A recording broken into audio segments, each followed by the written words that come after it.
Hey guys, welcome to another episode of Olivia Towers podcast. I really hope you enjoy this one. If you do, make sure to screenshot it and share it on social media. If it's on Instagram, it's Towers432. If it's Facebook, it's Olivia Towers Dressage. Also, if you're listening to this on iTunes, I would love you to leave a review, and I can't wait to see what you think of it.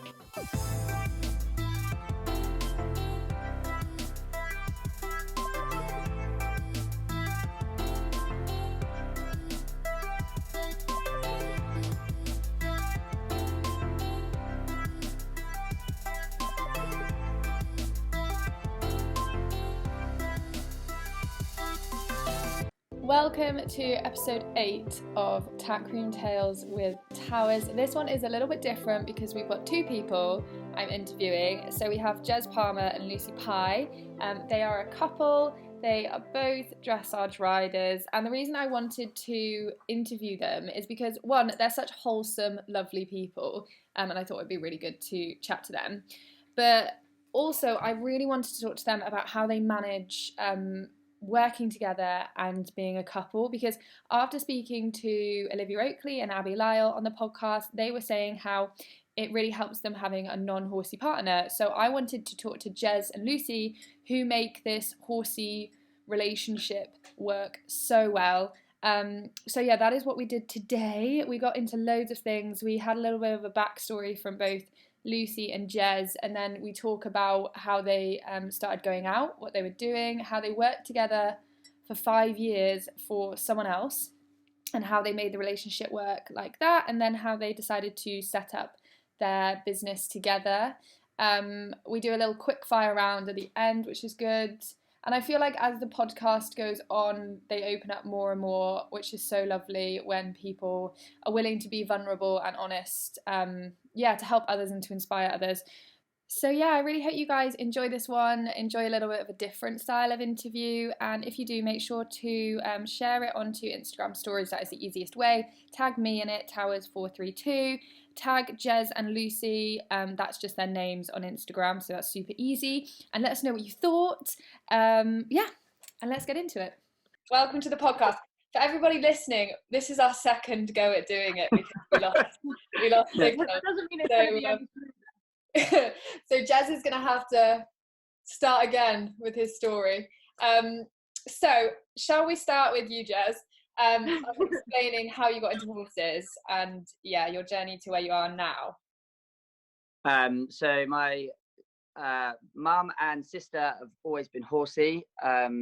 So I used to go up to the yard. My sister used to work at a riding school, and I used to go there all weekend and work all weekend and take like people out for rides, and used to lead them, and then used to get a 15-minute ride at the end of the weekend, which now looking back was crazy, like how you work 2 days for a 15-minute ride. And they still do that now. So I do drive past the riding school being like, I love that. Poor people. I know what they're going through. I didn't think they'd get away with that nowadays.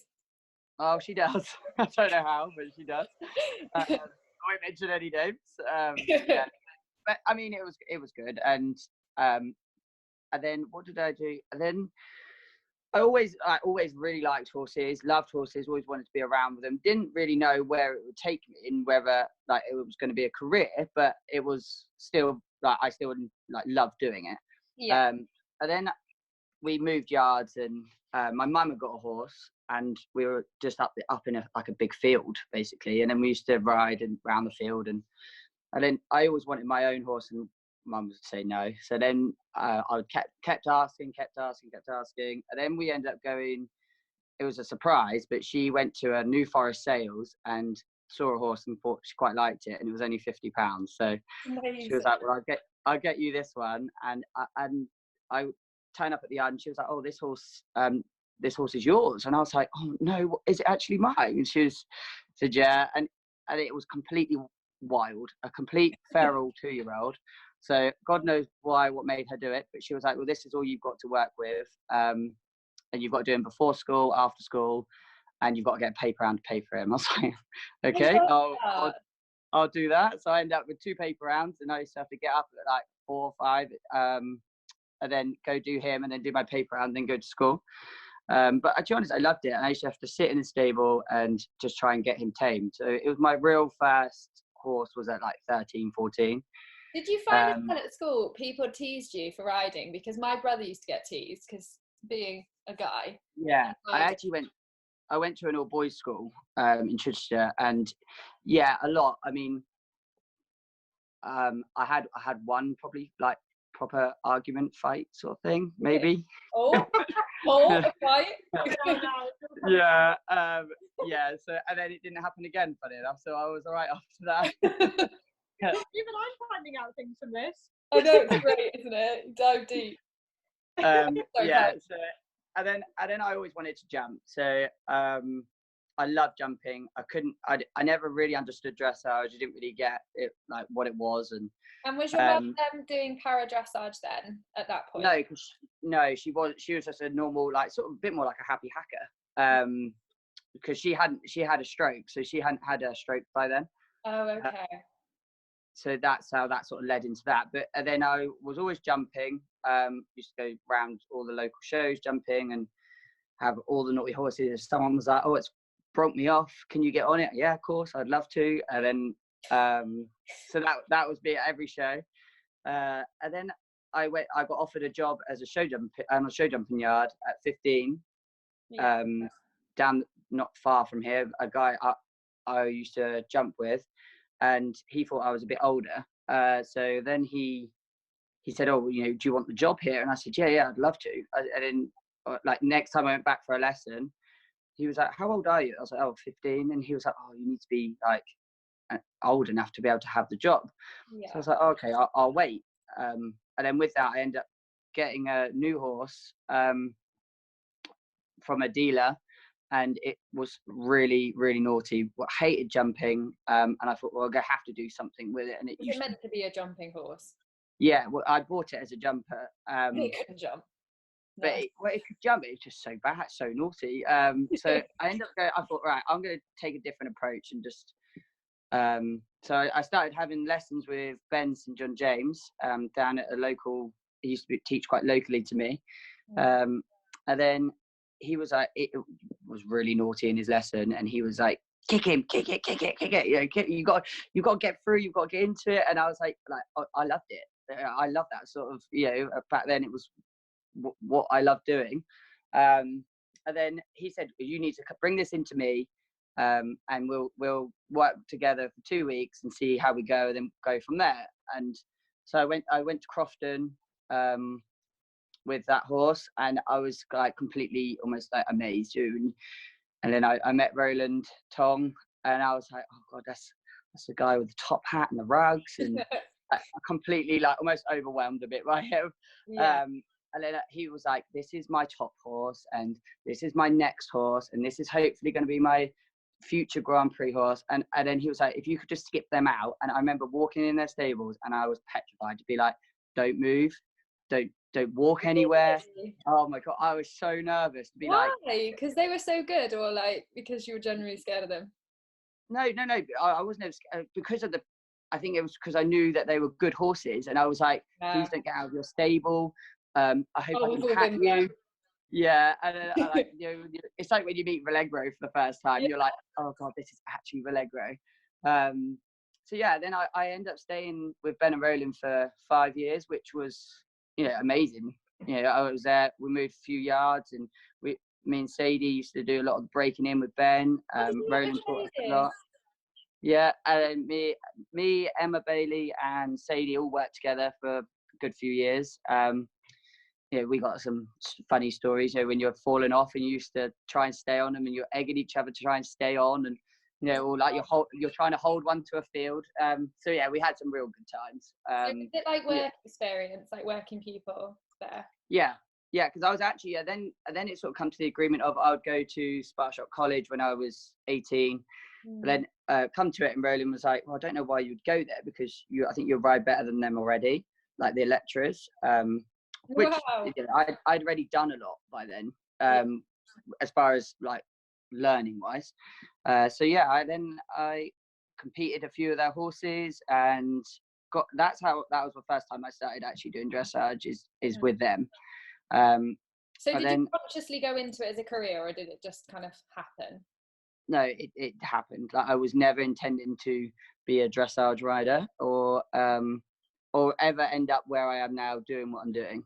I never went there with that. I just thought I was going for 2 weeks schooling, flat work, to then carry on my jumping, and I then really enjoyed it. Then what happened?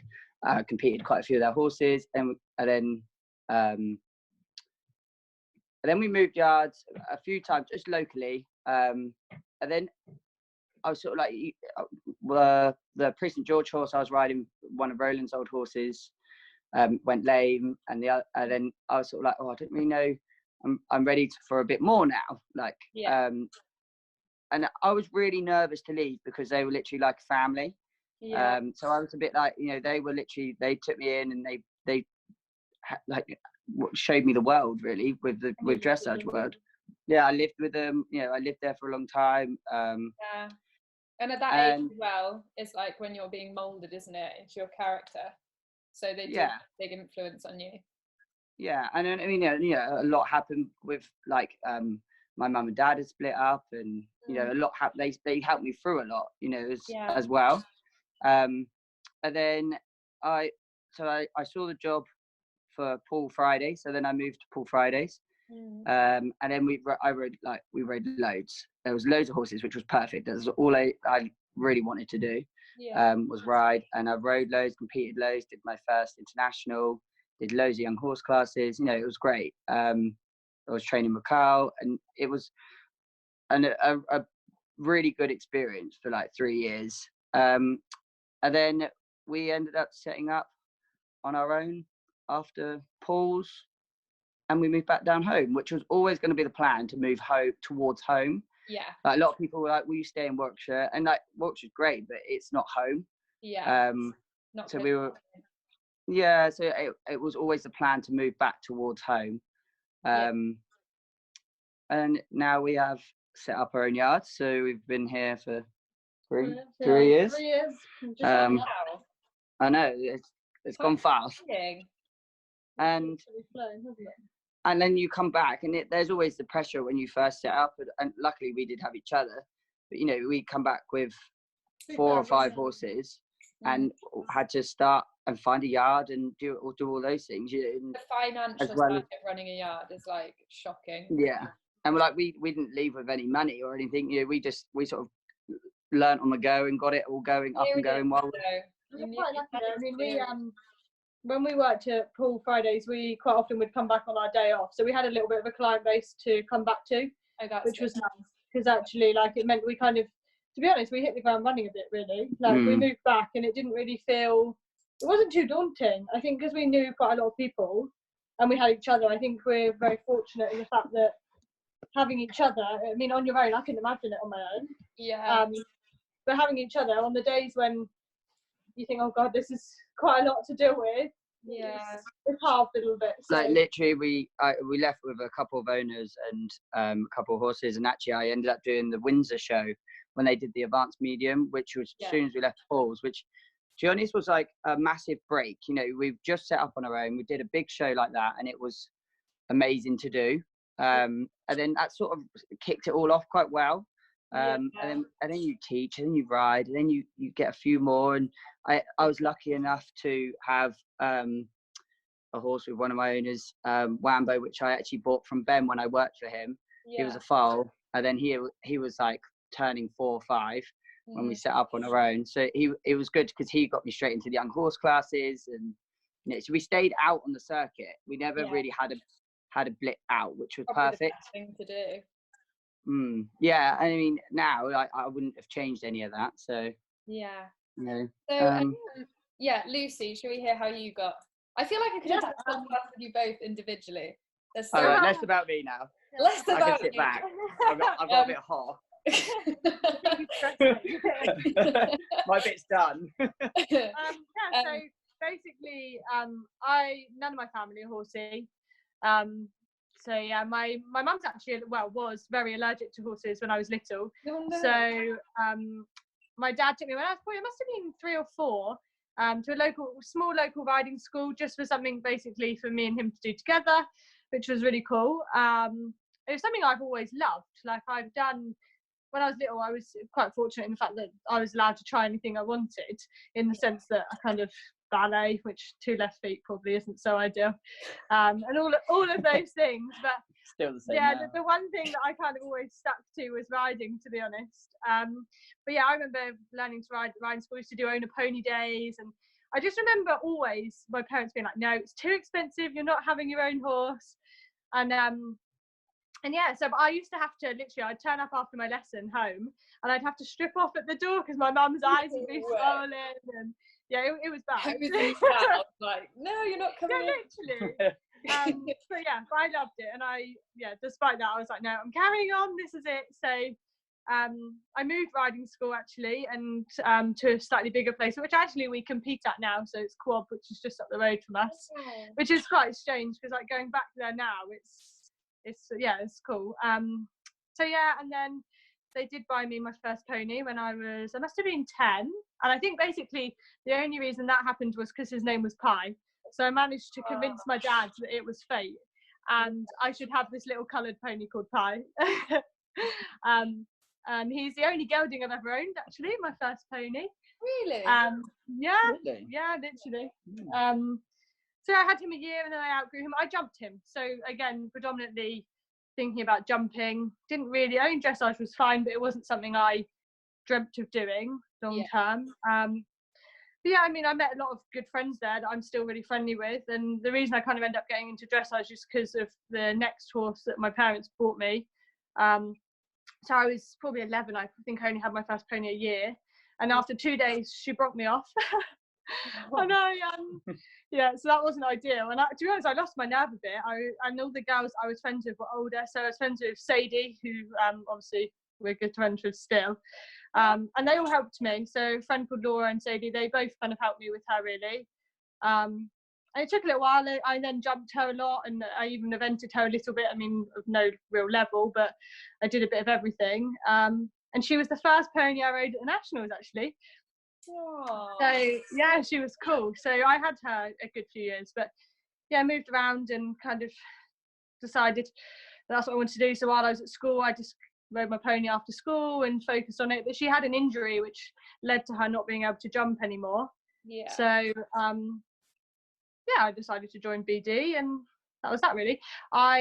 Sadie trained me on her initially, which is how I then actually we used to do jump lessons together when we were 12 at the time, and when me and Jezz first met each other was in a show jumping clinic on that pony, actually. You were 12 when you met each other? Yeah, obviously, like, this is the best story ever. Obviously, it wasn't like love at first sight at 12. Her and her friend used to just sit there and not speak to me, so I think it was. I used to be like, oh hi, and they used to be like, That was focusing on my jumping. It was nothing to do. No, so yeah. And then, so the same pony I then took back to Ben and Rowlands years later to train for my first regionals, which was exciting. And yeah, that was that really. And I kind of actually tried to get into together at Rowlands. Sorry? Did you guys start working together at Rowlands? No, so I didn't work for Ben and Rowland. I was a client. I had my horse base there, but I didn't really work for them. I did little bits and pieces. I helped on the yard. I did a lot of clipping and things like that. And I'd go to the shows, but I didn't actually officially work for them. It was funny though, because when we actually, like, obviously we knew of each other anyway, because we used to jump against each other, and I always looked at Lucy as quite a big, that was the person I wanted to be, like, when I was some things don't change. I was like, then obviously Sadie was training her. I knew Sadie, and then you came in for training for your first regional, and Ben was like, you're not allowed to speak until she does the regional. She's got to stay focused. And I was like, yeah, sure, no problem, completely get that. Soon as day after regionals, I was messaging Lucy like, fancy going out? And then it went from there. And then actually by nationals we were. Well, actually I didn't. So it was quite funny. I went to regionals. It was prelim. I think I came 7th. So I was like, oh no, I've not qualified. And I went off and took my pony home and did whatever with my friends and thought, oh well, I'm not going to nationals then. So me and Jezz then obviously went out a few times and met up and ended up kind of seeing each other. But then I got offered a wild card. So I was like, oh, going to the nationals. So off I go back to Ben and Rowlands.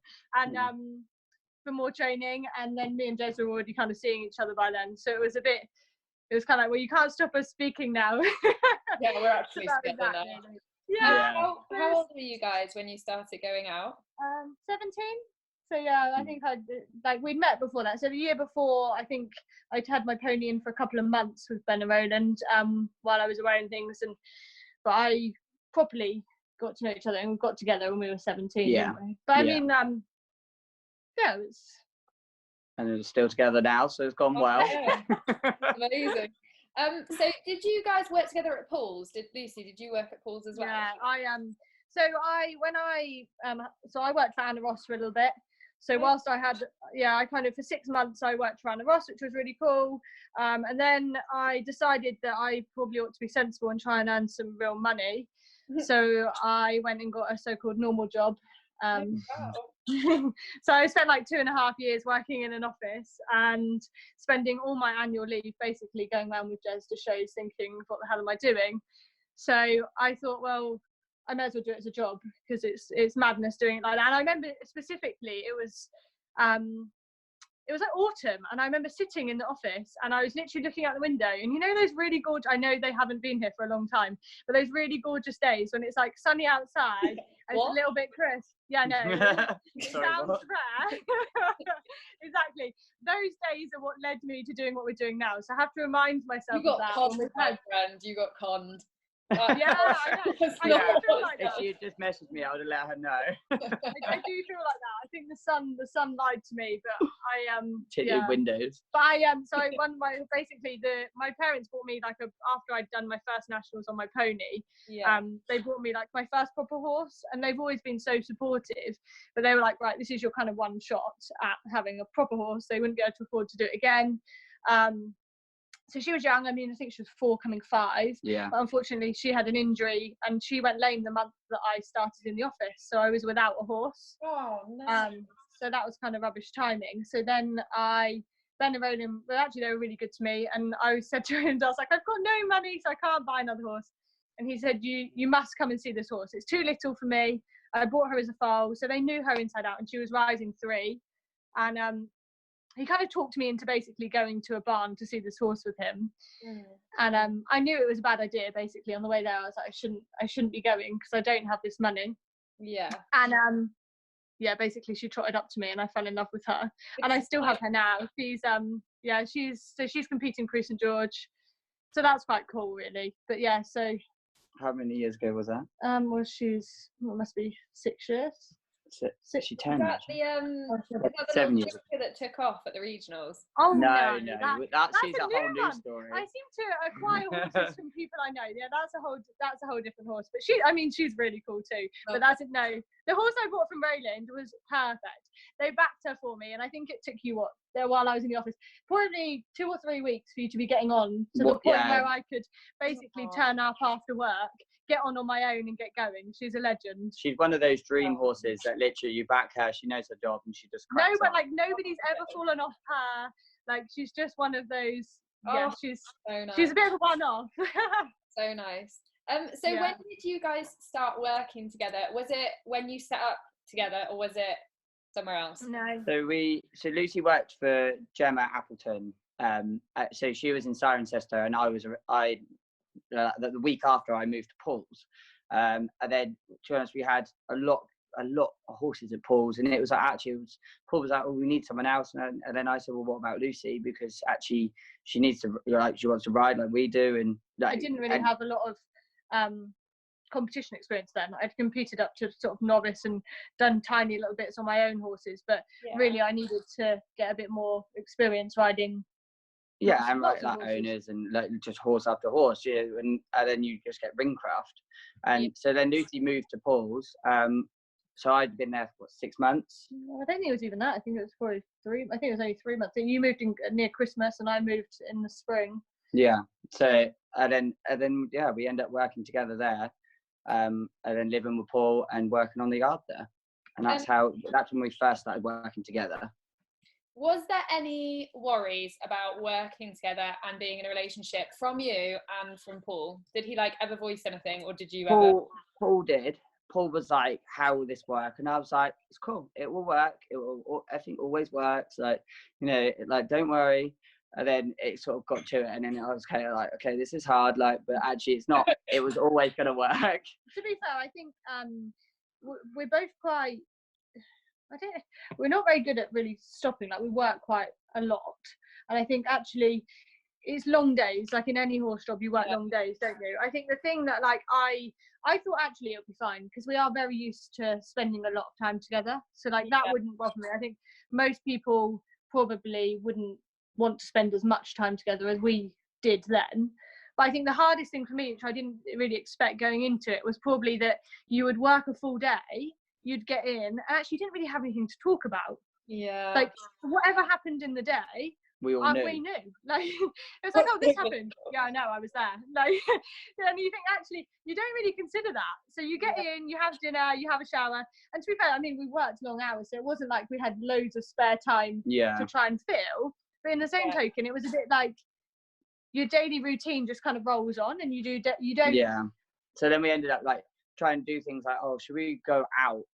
But like, obviously you don't have loads of money or whatever, so we used to like just go for like a walk around Sainsbury's. Oh my god, just to feel like normal. Sainsbury's was like the highlight. We used to love a little Sainsbury's. Get in the car, you drive somewhere, you walk around, feel like a human, and then come back. But like, we always go there when we were hungry, and that is the most dangerous thing you can do. Like, do not enter Sainsbury's whilst you're hungry. Like, don't ever anywhere with a bakery. Don't go when you're hungry. So and like, we used to have different days off as well. So we had one day off a week. Oh no. And and like, we kind of, initially it was like, oh yeah, like once a month we'll have a day off together, but it just doesn't pan out that way. You get busy and you go to shows, and to be honest, it doesn't work. You can't have two people off the yard really together, and it just makes it difficult when you've got a big yard. So we didn't get much time off together, did we? No. It became a bit of a kind of like working relationship. Yeah, literally you just got in and you slept, and then you got up and you did the same the next day. Yeah. And like, and obviously there's always gone. Did you ever have like an argument and then you had to like get over it quite quickly? Because obviously you're working for someone else. It's not even like you're working for yourself, and you have to. Yeah, definitely. And actually, that was like, Paul's is split into two. So we used to do the bottom yard anyway. So I mean, we used to muck out if it had a bit of a tiff in the morning, we used to muck out from either ends and sort of meet again in the middle, and by the time we're back to the middle, generally we were fine. So we sort of were like, I'm going to start this end, you start that end, and then by the time in the middle it's forgotten, we get on with the day. I think also, like, you can't ignore it, can you? You can't ignore the argument. And I think, like, you can't even walk away. You still got to stay there. Like, we were living there with Paul and Paul's partner, and I think, like, you don't appreciate, actually, you don't even get, like, if you are irritated by someone, which does like happen, do you know what I mean? You don't get that space where you can just say, actually, I'm going to have half an hour to myself. Yeah. Because you're living with your boss and your partner, and actually it's hard to do that. Like, I mean, a lot of people used to say, like, how do you do it? And I used to be like, well, I don't. And then a lot of people used to say, well, what do you talk about? And I used to be like, well, just what's going on right there and then, not what's happened in the day, well, not what's happened in the past. Just sort of like, oh, look, there's something on TV. I don't actually know what we did talk about, to be honest. I don't. Yeah, I wouldn't be able to relay a conversation now, but we got for it. So, you know, and then That's absolutely. It's honestly, it's incredible how you guys made this work. It just shows you're like so right for each other, because I think that would test any relationship. Yeah, I mean, a lot of people did say, I don't know how you do it, and I back then I used to be like, yeah, me neither. So I don't think we could have done it. I don't think we could have done it like that forever. No, like we knew it had its time. Yeah. To now, like, we obviously now we still work together, but it's a very different situation. Like, now we balance is better now. Yeah, and I think also, like, we have quite a good routine now. We spend the morning at the yard together. We obviously share the yard. We do that. We ride our horses at home, and then we both go off and do different things in the afternoon. So like teaching, and like riding or teaching elsewhere. And you come back and you have things to talk about, and you've had different days, and no day's the same. I think when you're working for someone and you're based on one yard, it all gets quite difficult. It just catches up with you, doesn't it? Whereas I mean, we're still pretty weird. Like, we generally call each other between horses still, because we're used to talking. So we'll just be like, oh, how was that one? You know, So yeah, when I go for a day clinic, it is a bit odd when by the end of the day you're like, oh, I haven't actually spoken to anyone, or like spoken to Lucy, or like you feel like you've lost contact for a day, and it's a bit odd. It always amazes me, like my friends and things, they have like in their relationships, and like I don't know, I guess I don't know how we make it work, but somehow it works. We do. Do you guys consciously try and do things that are not horsey on if you get any time off? Do you find that really important? Sore subject. Sore subject. Sore subject. Oh, sorry. Yeah. Like, I'm probably more adamant that like we need to do things away from horses, like try and have a day off a week or a fortnight, but it's hard to do it, isn't it? And I mean, like I think from our relationship point of view, we'd have to try and do that, because like when we go away, like we went to Thailand last year, and you come back and you feel so refreshed, and you feel like it kind of like freshens our relationship in the sense that it's not just all based around horses. And like we get on really well like that. So like when we went to Thailand, it makes you remember that actually we are just really good as a couple. So if you even took the horses out of it, actually we probably, all our little bickers and things like that are probably horse related. Yeah, really. But that is a lot of it is minor stuff, like, oh, why have you put that head collar there? Well, because I want it there. Minor is always the way. Yeah, it is. Like we never really argue about like the significant things, like the big things, like the big things, like we're we really good at supporting each other with. Like it's like if there's a big drama. Yeah, like if there's a big drama, we're guaranteed we'll be there for each other. But if like, I don't know, someone you use my bridle and I want to I leave a rug on the floor, or like I put the number in the wrong place. Honestly, this is life struggles right here. I think it's just a male-female thing. Right? Yeah. When you guys decided to set up a yard together, did you have to have like a serious discussion about doing it, and then say that you guys split up, how that would like impact you? Is there any like worries with that? We didn't really discuss it, to be honest, because I guess it never really entered our heads. No, like I completely. We didn't ever speak about. Oh well, if we split, who gets what and what? Like we've just sort of. I think we're a bit like that in everything in our lives, a little bit. Like, to be honest, I wouldn't say we really overthink too many things. No. Like, if something happens, you deal with it when it happens. Yeah. Like, and actually, there's no point. Yeah, I think the trouble is, if we'd have gone into it a little bit feeling like that, I guess we probably would have had a doubt in our mind. Yeah. And that puts it all a bit on the back burner, and then you don't fully go into it as much as you should do. Like, I think sometimes we're a bit probably relaxed like that. Like last year we set up a new business with a 3.5 ton just lorry hire, and I remember we were picking up a client's horse and dropping off another client's horse, and we were driving the big, I haven't got my HGV, so Jezz was driving the big lorry, I was obviously co-pilot, and and I said, this is just ridiculous. Like, why are we driving one horse around in a 17-ton lorry? Like, it's madness. And I was like, and Jezz lost Wambo to colic. And I said to us, I want to know that I've got a lorry that I could drive if I needed to. And so we spoke about it. And then 2 weeks later, literally the business was up and going. Like, we didn't even really think about it. It was like, okay. We worked in the day, and then we looked at night, in the evening at lorries. We saw a couple to go see. So then we finished at like 5, drove, I don't even know where, like 3-4 hours away, looked at 2 lorries and was like, yeah, we'll have that one. And then we literally got our little sticky labels, and we started up the lorry company. Labels? Yeah, on the back of the horse box. That's all JLP horse box hire. Here we go. You need, guys, to set up a business. Yeah. Sticky labels. Sticky labels. Your business advice. Clearly, from that comment, I'm the admin girl. Yeah. Well, Lucy sorted out all the proper stuff, but I put the labels. You know, I love that. I did the main bit. That's amazing. So let's talk about like day-to-day stuff. Do you guys like ever train each other and like help each other out when you're out? So I've always helped you a lot more than you've helped me. Yeah, I think naturally, because you I'm a stubborn person. Like I am a very stubborn person. So I'm like, Lucy would be like, it needs to go round and you need more bend. I'll be like, no I don't. But now I've got to this grand age of 26 where I can actually accept help more, and I'll listen to Lucy and I'll be like, yes, you are right. I think naturally you always help me more because I had a young horse and I probably lacked a little bit more confidence in myself, if anything. Like I've always felt like, I know the shows and things you've always been really good and helped me. Like I don't, it just naturally happened that way. It's not something we ever really planned, was it? Yeah. But I think it's probably in the last sort of year really that you've more accepted my help. Yeah, like, well, listen, Lucy's always been like, at a show, needs to be on the bit, and I'm like, it's on the bit, and she's like, it's not on the bit. I'm looking, it's not on the bit. Yeah, I'm telling you, it's not on the bit. Sometimes they don't even have to say anything. I can just give him the look, and then he's like, oh no, there's something not right, but I'm not necessarily brave enough to say it. Like, so, but yeah, we're actually like, and so now actually, I'd say we've got a lot better, almost a work relationship more. You know, Lucy helped me a lot before regionals with all the horses, and actually it's probably the best regionals I've had. So, you know, it's obviously paid off. I should have listened a few years ago.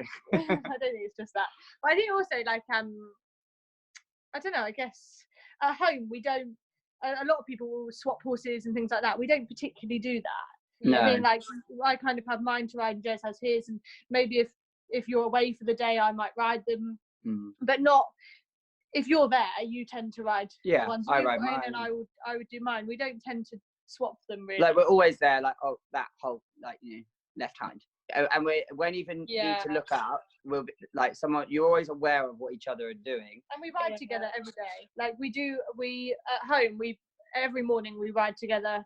So it's natural just to do that, isn't it? Which we are lucky to have. You know, we both know if we need help, we've got each other.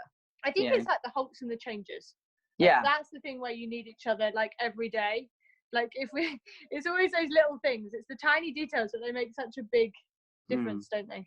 Do you feel like you spur each other on, like, competitively, and help in that aspect? Jezz is so driven, like, probably too driven. Like, I actually find that really good, because there's not a day where Jezz doesn't get up and want to go and ride and basically do his best on the horse. And it's not that I don't want to do my best, but when we've had 3 months of rain, sometimes it's hard to get motivated.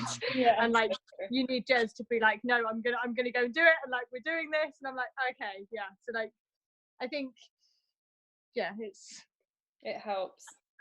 That's I mean, you're probably more like that and more stubborn than I would be. If like, I would be probably a little bit more relaxed through choice. But that's probably a good thing, because if you were both the same, it might get a bit...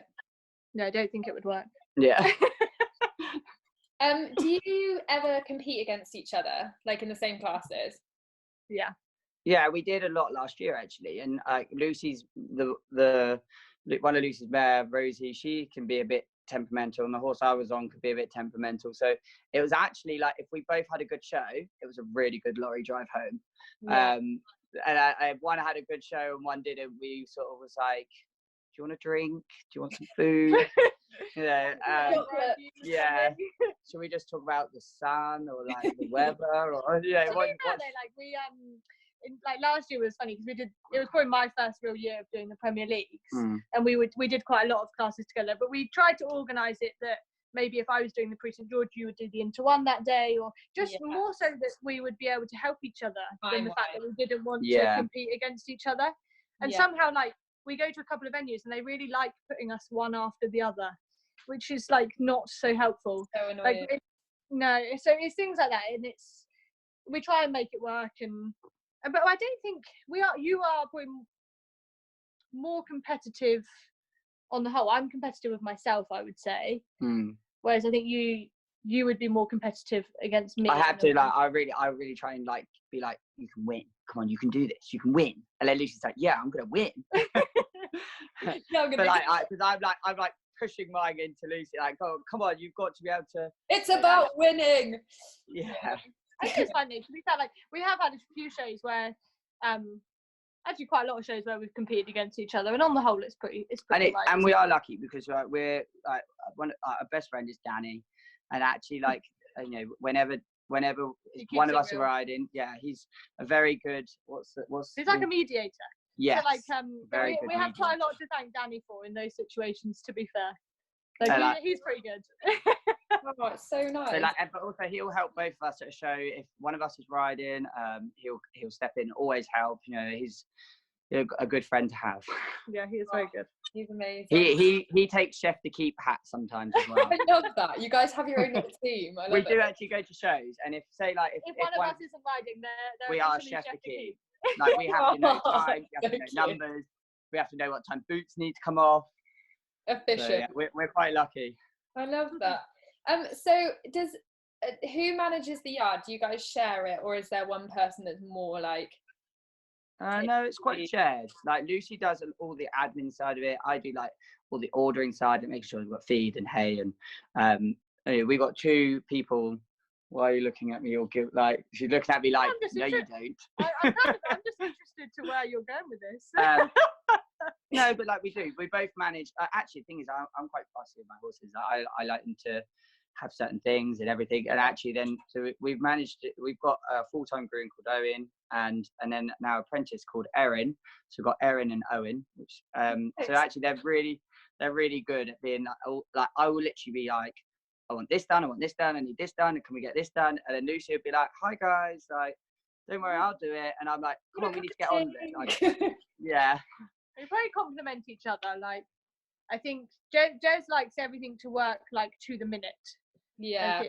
Like you. And I cannot run a minute late. That's why you're a dressage rider. It's that perfectionism. I swear. Yeah. I think it's more of a speed thing. I don't know if he's in the wrong industry. He should maybe he should start racing. So funny. Does it feel weird like having an apprentice? Because I know that when I started changing over from being someone who was an apprentice to then you're like, oh my gosh, I'm actually getting older, and this is I am to evolve. It's really strange because like it's a fairly new thing. So Erin only started with us this year, and it didn't really hit me until like the day before they were due to come and enroll her, and I was like, okay, like how am I old enough to be enrolling an apprentice under us? Like it's just I don't know. It doesn't. And I think the age gap between us and them is only 5 years. Wow. So yeah, or no, 6 years. 6 years of Erin. Yeah. So it's not actually that big. So yeah. But I quite like it because I'm like that.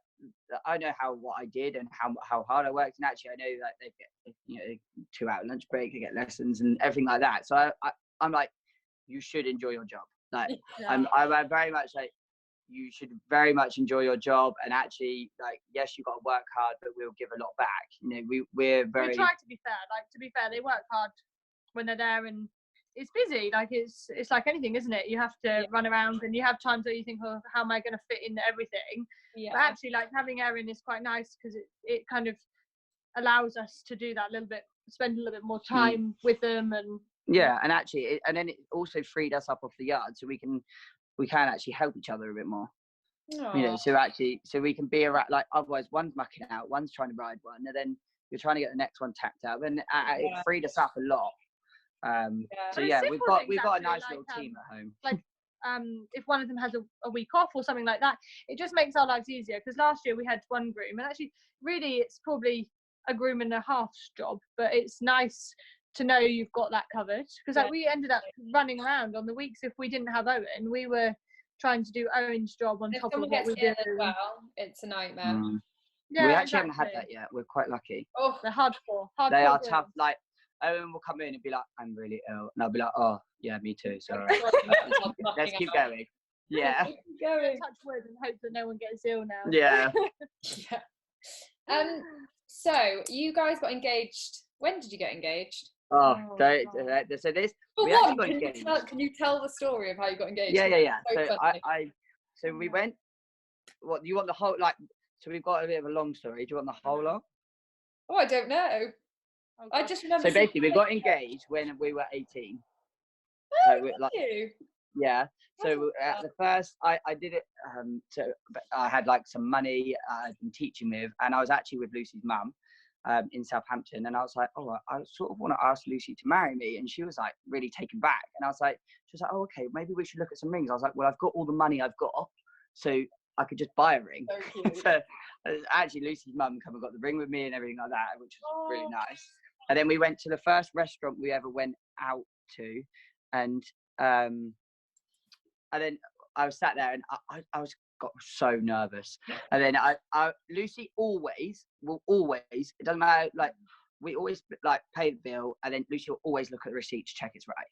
And so I put the ring in the bill, and then I paid, like, we paid it, and Lucy looked at the bill and was like, "Oh, what's this?" And when I say I froze, I just sat there and I was like grinning and being all nervous, and then people started looking around because Lucy was going, "What is this? What is this?" And I was like, He just didn't say anything. I was like, "There's a ring. Is this what I think it is?" And then I actually managed to say, like, "Will you marry me?" You didn't get down on one knee. No, I didn't. I was too nervous. Oh, so there was always a standing joke that I wouldn't marry Jezz until he gets down on one knee. So basically, that was the initial. Yeah. So we've proposal. Been engaged 4 years then? However long. 4 or 5 years, and then we knew it was going to be a long engagement. We were so young. And then we went to Venice with the people that half owned Wambo. They took us to Venice, and I was like, "Oh, I'm gonna." I'd had a Lucy ring redone for whatever reason, and I had the ring back, and I was like ready to do it. I wanted to do it a proper way on a gondola, going under the bridge, all that thing. And as we stood in the queue, someone just proposed, and I was like, "Oh, look how nice that is," and Lucy was like, "That is just so cliche." and I, when I say my heart sunk, and I was like, "You're joking," and she was like, "That's just not us, is it?" And I was like, "Nope." Literally, like, how did those words come out of my mouth? Cringe. Oh yeah, no. it was. And then I was so then I got down, I was like, "I know you think it's really cringy and it's really cliche, but will you marry me?" And got down on one knee, and luckily she still said yes. Amongst So amongst quite a lot of laughing. Yeah, it was a lot of laughing and whatever else. So so then we got engaged again, effectively. But yeah, we obviously got married. Yeah. Didn't it flood really badly? Yeah, really bad. Like, so we left early. So it was quite funny. The first 2 days were really nice, and we bought those little booty things that you can put over your. I mean, really, if they could sell them now in the situation we're all in, we'd all be good. Yeah. Like, we should have bought them back. We should have brought them back with us. But yeah, so we bought these little boot things and basically walked around Venice in waterproof overwelly things, and it was great. Like, we had such a nice time. But our flight back was in the evening, and it was due to get worse. So luckily, we left early. And the people we went with were lovely. They know Italy well. They've lived there, so they basically took us for lunch, dropped us off at the airport, and then our flight was cancelled. So we then got stuck in Venice for, it was meant to be like 3 extra nights, and I was like, no, that's not how it's going to be. Like, Lucy's really on it with stuff like that. She is always like on her phone, being like, "I'll get us home." Like, I'm like, "Okay, I'm gonna go sit here and just wait." Yeah. So basically, we got a flight home the following day, and it was fine. But yeah, it did feel bad. I just remember seeing a picture of you guys sat outside a cafe, and there was like water. Yeah, with it, I like up the water up to the chair. Yeah, it was amazing. Yeah, so yeah, we did that. Have you guys got a date for the wedding yet, or not? No. So we always say we're going to go abroad, but then we keep buying like a new horse or a new little lorry. We did. So always things that are putting it off. And I don't know. I suppose I say to some people, things it's not going to change a lot. It's just it would be nice to get it done. I think like we were once at regionals, actually. It's quite funny, with Alice, who worked for us a bit when we first moved back, and we had a gap of like 3 hours in our day.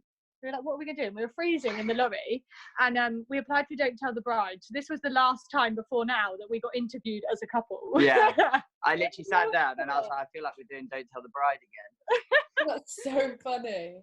So did you get accepted on that or not? Well, we had to do a video and everything, and to be honest, we did the video after a long day at a show, and we were both not really. We both sort of sat there like, yeah, we really want to do this, and then they were like, no, sorry. So we probably should have done it up the yard, and then we probably would have got on. But play them this, and then they'll be like, yeah, we'll do it. Yeah. We'll send this in. Do you guys want horses at your wedding or not? I'm guessing not if it's abroad. No, thank you. Like every day. No. No. I love that. So right, I've got some quick fire questions. These are brilliant.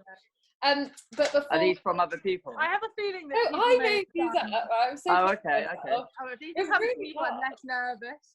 I was slightly worried that people might be messaging you questions that know us.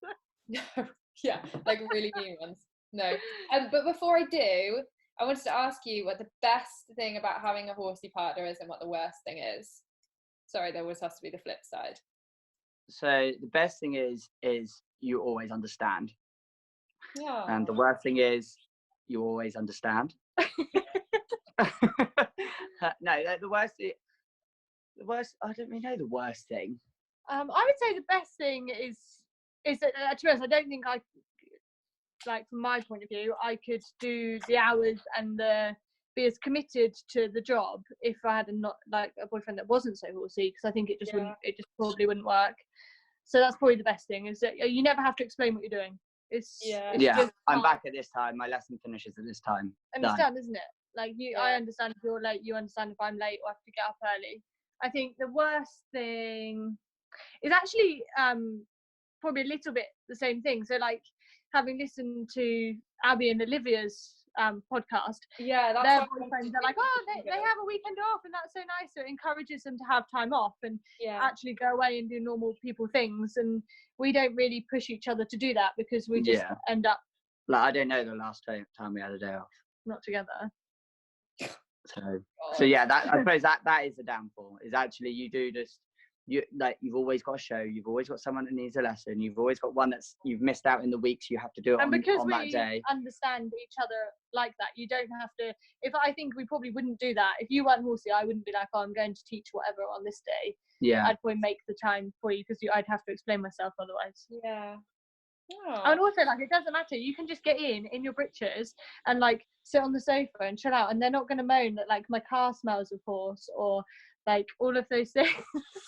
Or like, why is there a saddle in the back of your car? You know what I mean? Like all of that is normal. Like it doesn't. Why does your car smell like a Tackroom? Like, why do you need a third pair of riding boots? I don't need to explain why I need a third pair because you know. The worst thing I find, right, because I've never dated anyone that was horsey, with explaining to boyfriends is when you've had a bad show and you're trying to explain to them like what went wrong. You know, as a dressage rider, you like go into depth, and they're just looking at you so blankly, like. And they're thinking, that's really first world problems. Isn't it? Like, who cares? Yeah. Like, you're doing circles in a sandpit. Who cares? You're upset that you got a 6 rather than a 7. Okay. Yeah. Or you win at like a really tiny little local show, and they're like, "This is amazing," and then you're like, "No, it's not." Yeah. I don't know. Like, I think it'd be quite nice occasionally to come out of a test and just have someone that was like, "Do you know what? That was great." Whereas like I can come out. And like I know what's going to happen. Like I know I'm going to be like, that wasn't good enough, or like that was better, but this still wasn't good enough. And you know when you're like pirouette. Yeah, that's literally me. I was like, oh, you stepped out in your pirouette. Oh, you know, your shoulder in didn't have enough angle, or and then Lucy's like, just cut me a break. I've just come out. I'm quite happy. Oh no. Right, let's do these quick round questions. So you just have to say Jezz or Lucy, and I'll cut the lag out if there's a lot of it. But anyway, right. So the first one is, who is most likely to forget their test? Oh, I can't remember last time one of us forgot a test. I actually couldn't. I don't know. I couldn't answer that. Neither. I'm going to say Lucy because it wouldn't be me. I'm going to give him that one because the next question might be more personal. I didn't know it was too personal, but we can if you want. I'll get my own back. It's okay. So the next one are, whose plaits are better? Oh, definitely me. Yeah, Lucy always plaits. Lucy can plait and make them look amazing in 10 minutes. I mean, with the help of quick knots, but still. Nice. Who is the most competitive? Jezz. Me. I feel like we covered that. Like, I would say I'm quietly competitive. You are competitive. Like, Jezz is very much more open about his competitiveness. I love that. Who is the biggest dressage diva, or the bigger dressage diva? Jezz. Yeah, I'll take that one. I love that you've taken the diva. Like, that's brilliant. Yeah, I'll take that. It would be wrong to be sexist, wouldn't it? Who's most likely to fall off? Jezz. Me? Yeah, how am I going to fall off? I don't ride the naughty ones. Like, definitely you. Like, you fall off way more than I do. No, I don't. You do. Like, Jezz, because he rides more naughty ones, I try not to put myself in a situation where I'm going to fall off. Okay. I do try not to fall off. I don't fall off that often. I haven't fallen off since being back home. When you did that, well, I don't even know what you were doing. Was it like Gymkhana? Do you remember that? Oh yeah. Yeah, that was really good fun. Actually. Yeah, that would have been Let's just do that again. doing that. Yeah, on a riding school horse. Yeah, it was brilliant. Who is more of a perfectionist? Me, I'd say me. Yeah, I'd say Lucy. Like, I like things how I like them, to be fair. Who is the best cook? Oh, do you know what? This is a great question, because this week I have taken up cooking. So, a lot more than normal. If you'd have asked before this week, I'd probably say Jezz, but as of the last 3 days, definitely me. And none of us have got food poisoning, so I'll go with Lucy. Okay, nice. I like that. Who would be the most hungover after a night out? Say you take the same amount. Lucy, Yeah, without a doubt. Lucy, definitely. I think I'd be. I'll be up. I'll be ready. No, and I'll be. No, it's definitely Lucy, without a doubt. And she don't cope with a hangover very well. It's because I'm more fun on a night out. Oh, like that. We'll leave that up to the fans. Yeah. Who said "I love you" first? Oh, I didn't know. Did you? Yeah. Oh, okay. I love you. I didn't even say I love you. I was like, I think I love you. You said? Yeah. Oh. And then, because I was nervous of what she was going to say back. Yeah, but I say it more now. That's it. Yeah, you say it more now. Lucy will say it like first every day. Like. Yeah. Most. Oh. I love that.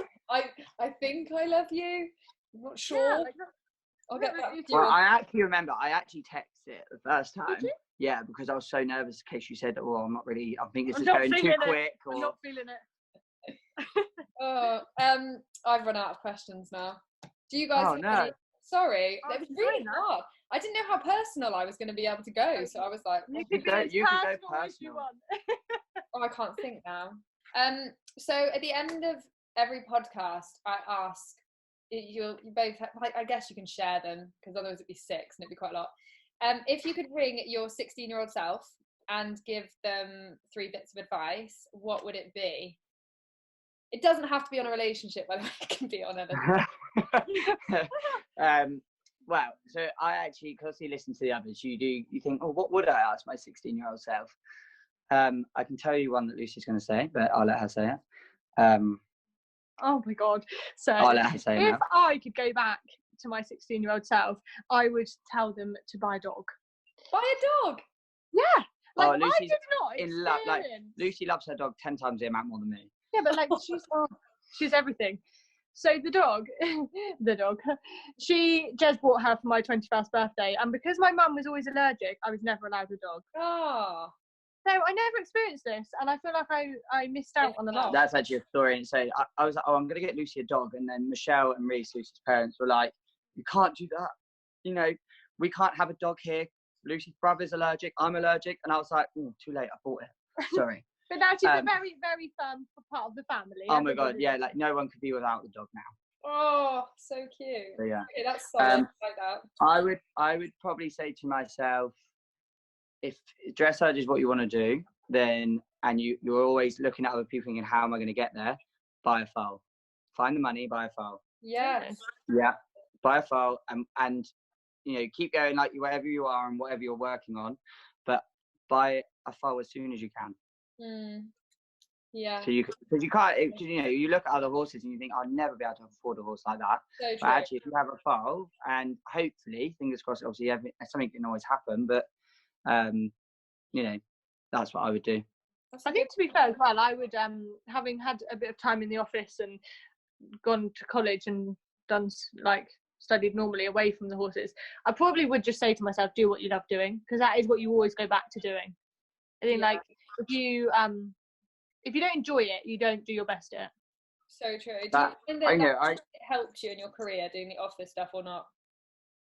Yeah, massively. Like when we set up the business, and like in particular now we've got the lorry business, it's a massive help, because I look at paperwork and get nervous, and Lucy looks at paperwork and it's like, oh, I've done it. I look at the 3-year-olds and get nervous. That would be me, yeah. I'd be like, ooh. I would probably also say make sure you get good training. Like I'm sure everyone else has said this. So true. And actually, you will get to a point where you doubt yourself.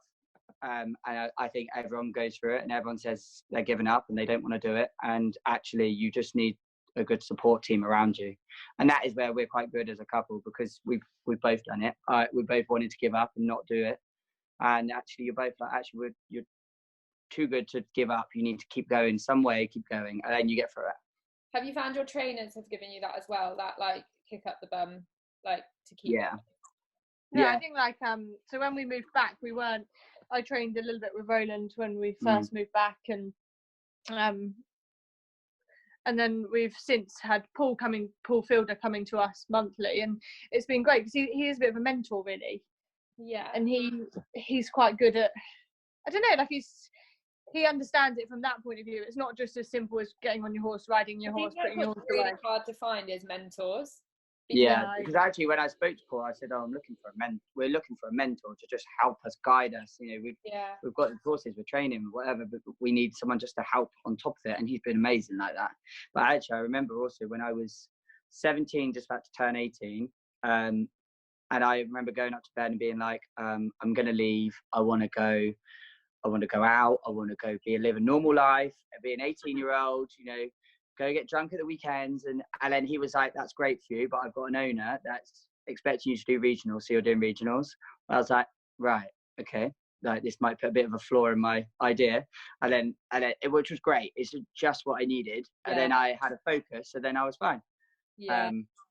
So I think trainers are very good. I think actually, like, if you surround yourself with not even just a trainer, but with good people, like, you do better. Like, we're lucky to have each other, but in the same thing, we have a small team that works well. Like, all the people that support us, like our sponsors and everything, we couldn't do it without them. We only have those people because they are genuinely a big part of our yard and of the way we work. Do you know what I mean? Like, we like to work with people. Well. Your friendship group, like with Danny. Yeah, exactly. Danny and Georgie, they're like lifelines sometimes. All of those people, or like even the people that you have business relationships with, become a part of your team, and actually they become friends. Like, that is how it works. Oh, yeah. I feel like I could have done the mindset one with both of you. Maybe really? in the future. Oh no, that is in depth. That's intense. Can't run away on that one. So before we finish, do you guys want to say how everyone can find you on social media if they want to follow the journey? Yeah, we have a Facebook page called JLP Dressage, as well as our own. I only just figured out what that stood for. I was like, how did it take me that long? One of my clients said that to me, and I was like, really? Someone asked me what my middle name was because they thought it was something you give out. I was like, normally they forget the L. Oh no! Can't forget the L. No, don't forget the L. And then on Instagram, we do have a JLP Dressage page on Instagram, but we tend to make it more, do our personal ones, because it's easier to do the day-to-day life like that. Otherwise, just our names. Yeah, just our normal names. Okay, I'll tag you in it anyway on Instagram, and then everyone will find it. Well, thank you so much for doing this. It was so interesting. Thank you for having us. Thank you. I feel like extremely single now, so thank you for that. Oh, sorry. No, Sorry. I literally felt like at the beginning I was sort of just rabbited on, and then I think everyone sort of calms down into it. Yeah, they're really good though to like talk through everything. I think it you realise a lot as you do them. So there you have it, guys. At the end of the interview with Jezz and Lucy, we got a really good insight into an equestrian couple and how they make it work. And I just think I said to them, it's obvious how right you are for each other, because I think it would test any relationship having to work together and live together, and they just make it work so beautifully. So it was really nice to listen to. We also spoke after we finished recording. We were actually talking for like another hour. And we were saying how it would be really good to get them on and talk about like the mindset side of stuff with each of them individually, because like I said, they're really open people and we didn't really get to dive into that. So I think that will be really cool to do. Let me know if that's something you'd like. Also, before this podcast finished, I wanted to ask you guys your opinion on where you'd like the Tackroom Tales to go. I'm still going to be interviewing loads of dressage riders and hopefully do some international ones as well. But I was thinking about talking to some eventers and show jumpers just so that we get the difference between all the disciplines and actually the similarities that we all face as athletes, as humans. I think will be really good. And then I was thinking about talking to some grooms from the industries and also some breeders, just so we get an overall view of the equestrian world. And then I was thinking as well about talking to some influencers, some fellow influencers, because I've spoken to a few of them. They're really liking the series so far. And I feel like we have a lot of topics that we want to go into detail about. So yeah, I would really like your opinion on this, because this series is for you guys. It's to help you, it's to inspire you, to make you feel like you're less alone, and just to pull the equestrian community together.